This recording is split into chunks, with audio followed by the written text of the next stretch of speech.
Hey everyone, I'd like to welcome you to the first installment of Total Market Talk. My name is David Chattel. I am the chairman and founder of the NGLC, or New Generation Latino Consortium, as well as the CEO and founder of NGL Media. I'm really excited to be here today with my old friend David Morse, who is the president and CEO of New American Dimensions, and also the author of a great book called Multicultural Intelligence. Before we kick off the conversation, I'd love David to tell you a little bit more about himself, and we'll get right into it. David, take it away. David, thank you very much for having me. It's an honor. Well, New American Dimensions is a multicultural market research company.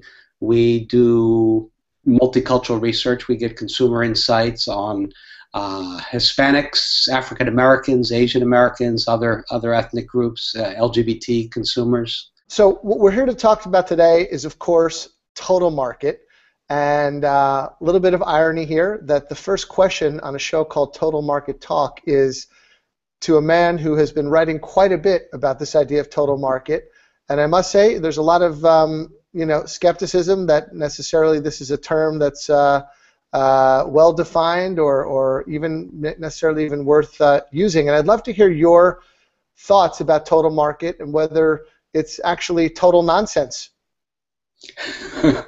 Well, I don't think it's total nonsense. I think the problem with it is that everybody understands something different, and even though a lot of hard work and a lot of good thinking done by people I very much like and respect in terms of coming up with a definition, and a nice definition has come out of it, I think that so many people misunderstand it or think of it as being something other than what the term is intended to be.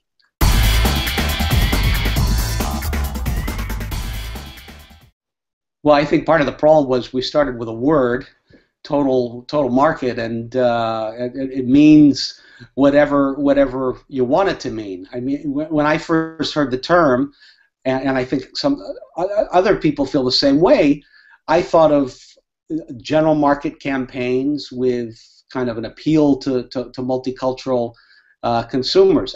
I mean, it's very, very part and parcel of anybody's understanding of the total market, I think, is a recognition that America is a new country, that 63% of Americans are white, meaning that 37% are non-white, and that number just gets bigger and bigger and bigger. If you look at kids under 5, we reached that milestone a couple of years ago where more than half are non-white. So the good thing about it is it gets everybody recognizing the multicultural nature of our country and how it's changing.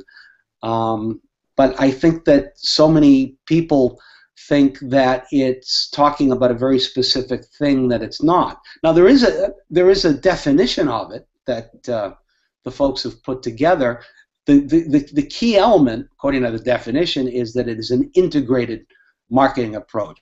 In other words, you'll recall better than anybody back in the days when we all worked in silos, where you had your Hispanic agencies doing one thing and your African American agencies doing another thing and your general market agency doing something totally different. But I'm confused. Is it integrated, or is total market a universal insight, as many people are saying, that maybe consolidates what used to maybe require us to do something that involves multiple executions, for example?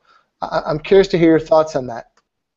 Well, according to the definition, it could either be cross-cultural marketing, which would be kind of an integrated approach, an integrated execution, or it could be a multicultural approach where you do something different for Hispanics and you do something different for African Americans. But I think the premise of that, if it's a multicultural approach, is that it be integrated under a single strategy. I think that the problem is that so many people think of it as being a cross-cultural approach.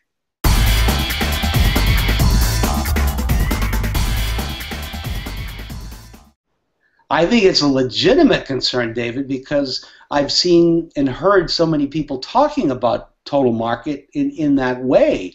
You know, if you have a multiracial cast, for example, in an ad that, by all other measures, there's nothing multicultural about it, then you've checked the box. You've checked the total marketing box, and what you lose is the cultural, as in multicultural, appeal of the ad. You know, I mean, identity and culture defines who we are.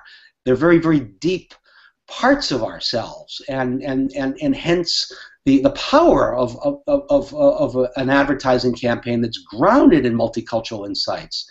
And I think when people come to view total marketing to be kind of a general market approach with some multicultural elements, it becomes very difficult to integrate that kind of power. I think it's, and you know, there have been some brilliant ad campaigns done in the last couple of years under the banner of total marketing, but I also think that there's a trend out there to do exactly what you were saying, to throw an ad out there with a multicultural cast and say the boxes are checked.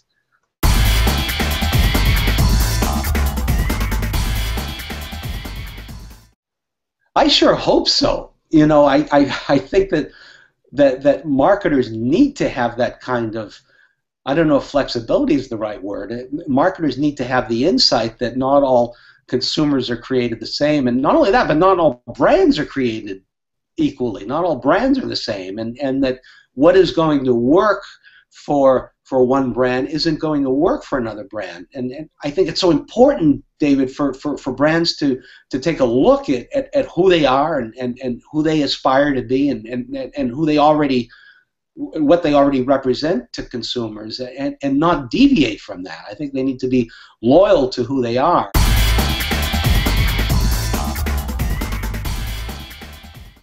In my mind, one of the best examples of the total market campaign effectively done was the Coca-Cola, the America the Beautiful campaign. It's a little dated to talk about it now, but it was absolutely brilliant.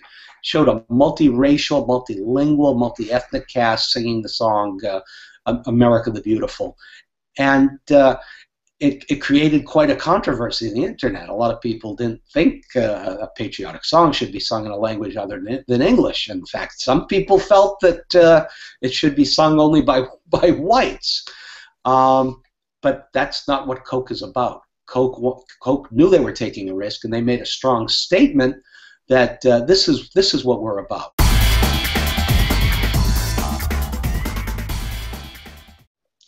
You know, we did a study last summer because we were interested in testing how total market might be applied, and my company partnered with company Research Now and also Florida State University with Felipe Corzeni's group.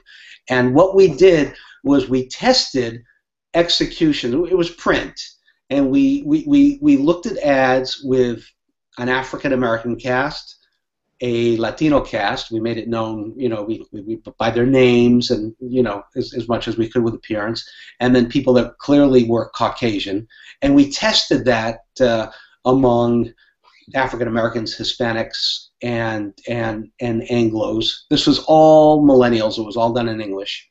And I forgot to mention, we also showed a mixed racial print ads to people too, and we found very, very mixed results. For example, for African Americans, by far, they preferred ads featuring African Americans, but ads featuring a multiracial cast also did very well. With Latinos, ads featuring a multiracial cast did the best. With Anglos, that was not so much the case. They tested much worse. And let me quote some numbers for you, because we looked at our Caucasian sample by political orientation. We looked at people in terms of how conservative they were, in terms of social conservativeness. In other words, not how you feel about government involvement in the economy, but, you know, to what extent should affirmative action be recognized. So half of the sample to the left we classified as conservative, and half was right, and the other half was to the right of that. We asked them to rate how much they agreed with the following statements. Ready? Yep. I react positively when I see an ad featuring various ethnicities. The people on the conservative side, the Caucasians on the conservative side of the scale, only 35% agreed with the statement that they react positively when they see an ad with varying ethnicities. I react positively when companies use some Spanish in their advertisement. 9% agree with that statement. There should be more minorities in advertisements. 25%, only 25% agreed with that statement. So, you know, there is no one-size-fits-all approach. Now, I'm not saying that I have any empathy whatsoever for some of those comments, but the fact remains that there are different segments in the population that are going to react differently to ads. So depends on what region you're targeting, depends on what demographic you're targeting, and again, it depends on who you are as a brand and who you are in people's minds.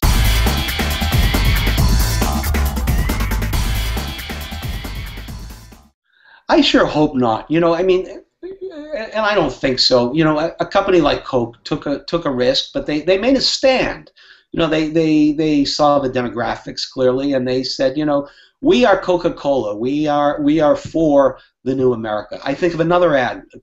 This has been a couple of years now. The General Mills Cheerios ad, where they had a multiracial family. They had an African American father and a Caucasian mother, and they get flooded with hate mail or hate social media tweets and whatnot. But you know, they fared better in the end, because I think a majority of Americans are tolerant, are embracing what they see as the new America. So I think, you know, a multicultural approach to advertising is the future. I think it's the present. But you know, when I presented the results of our study, my recommendation to folks was, you know, whenever you're dealing with themes of race and ethnicity, you need to exercise caution, because of the fact that different ethnicities and different segments are going to respond differently to ads, especially ads that accentuate different racial and cultural differences. Ferguson and what happened with the Garner case in New York point to real racial differences in America. I think Americans right now are more divisive than we have been since the Civil War. There's a wonderful book out by a journalist named Bill Bishop called The Big Sort, and he talks about the regrouping in the United States, that we're all of us are starting to group among like-minded souls. In other words, we're starting to live in communities that have people that reflect our basic values, and Americans politically are more and more on opposite extremes, and Ferguson is a perfect example of that. When polled whether the grand juries were correct in not indicting the police officers, 65% of African Americans felt that race was a significant factor in their decision. 14% of Caucasians felt the same way. And whether you're looking at the Brown case in Ferguson or whether you're looking at Garner, it was that divided. You know, I think when we live in a time where we're having mass demonstrations with not just African Americans, but Americans walking around with placards that say Black Lives Matter, I think it points to a turning point. It points to change. It points to revolution. And the question that I asked in that article was, maybe a one-size-fits-all approach to marketing isn't quite appropriate for the time that we live in.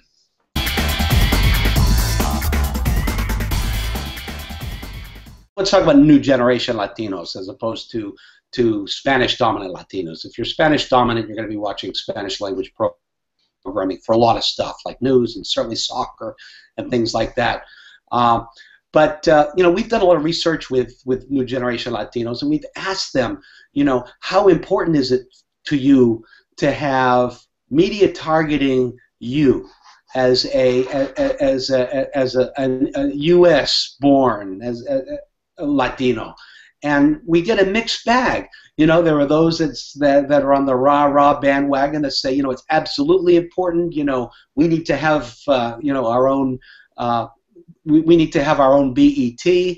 But for every person that tends to say something like that, we'll hear people that say, we don't need that. You know, we want to be represented. We speak English. We don't need to be segregated.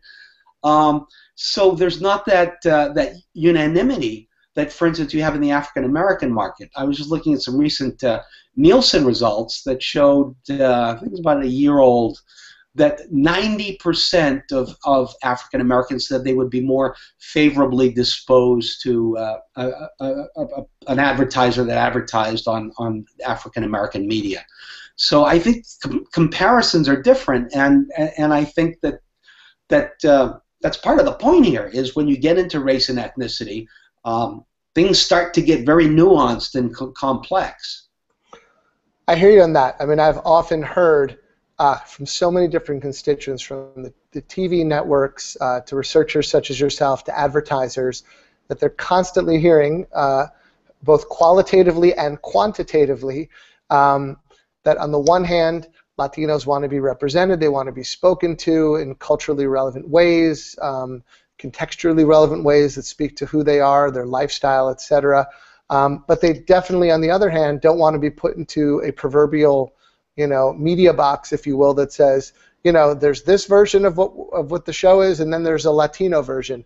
They don't necessarily like that, although, of course, they do like to be noted and spoken to in ways that are very specific to them, winked at, if you will, saying, we get you, we understand you, but, you know, you're part of the mainstream just like everybody else.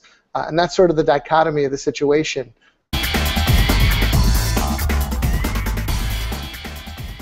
So we've seen brilliant examples of total marketing, and there have been brilliant examples in the last, especially the last year, this wonderful advertising that I think were from companies that are embracing this total marketing.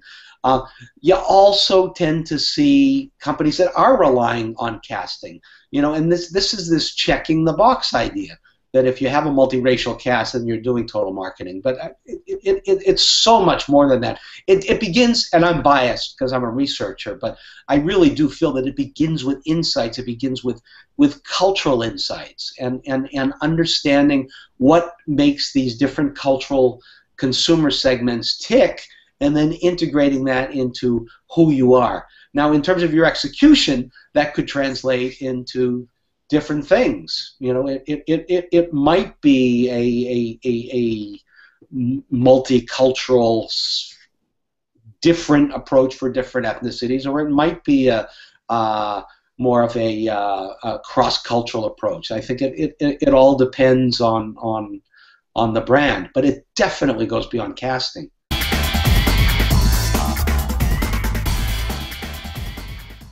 So, David, I think we've made a little headway here. I think the total market debate, if you will continue to rage on, and we're definitely going to be covering this topic from a variety of different angles in this show as we progress forward. And you know, you've touched upon terms like multicultural and cross-cultural and total market. Is there any one term that should be used right now, or should we continue to use multiple terms and apply them depending on what product or service we're talking about? Depending on is, I think, the right answer. You know, I think every company, every brand needs to ask itself, you know, what's the most appropriate. My only beef, really, with the total market idea is you know, our country right now is in such a dynamic state right now. Change is happening at a very, very fast rate. You know, I mean, some have said we're more divided than we've been since the Civil War. Some have said that, well, it's certainly a fact that we haven't seen any this type of demographic change since the beginning of the 20th century. So, I think it's still is a demand on us as multicultural marketers to understand what that means in terms of marketing, what all of this change means, and how a divided country, terms of in terms of socioeconomics, in terms of politics, in terms of social views, how do you best market to that to that type of a nation? So I think we have really yet begun the struggle, if you will, but I think by the same token, we've come a long way, and the consumers that we represent have a firm seat at the table. So I think the future bodes well. Thank you, David, for your time. This has been an incredible conversation. I look forward to continuing it and to hopefully having you on again. Thank you very much. It's been my honor.